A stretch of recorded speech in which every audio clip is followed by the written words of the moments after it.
Do you notice that your power steering doesn't work properly whenever you try to turn?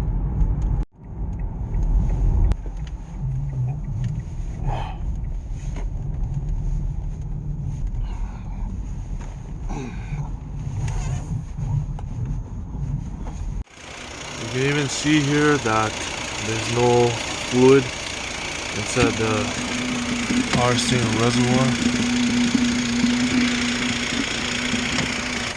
You might think that your rack and pinion seal is blown, but in this instance, what we see here is leaking coming out from the hose, and you can see it's kind of spewing bubbles on the top. So if your rack, your boots look good and there's no leaks under those areas, high chance this is a problem causing your power steering to leak. So we'll find a way to fix it.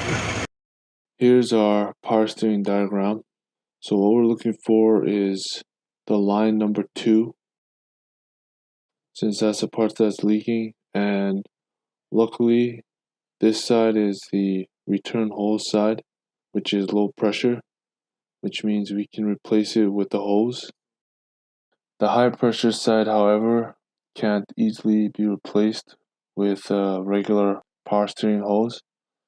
You'd have to order OEM, or you'd have to get a part from the junkyard to replace the high pressure side.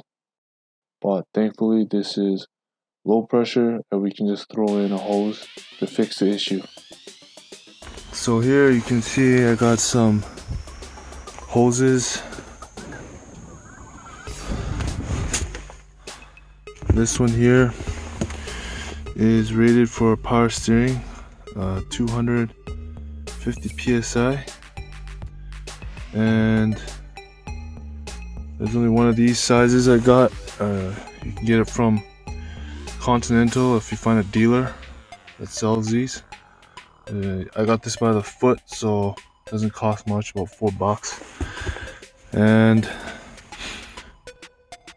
they have transmission lines as well.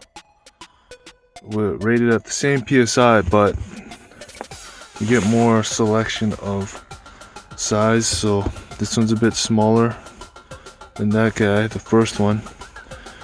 This one is the biggest hose we got, a 1/2 inch.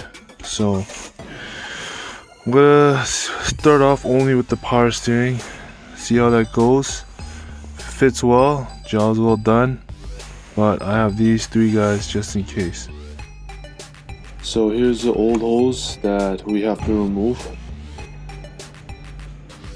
and we can compare it to the power steering return hose that we're going to replace it with.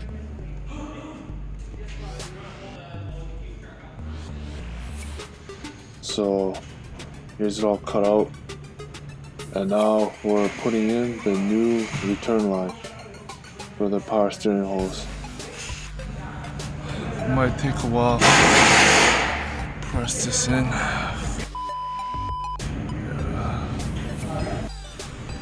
Alright, new hose in. It's all done. Time to fill up with new fluid.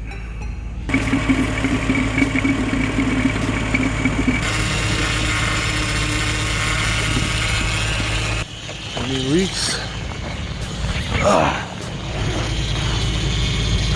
No leaks. Good shit. No leaks. Alright, it's been about 5 hours gone by and I see no signs of leaks, which means the job well done. So if you have a problem like this, I hope this video helped. Automotive for beginners.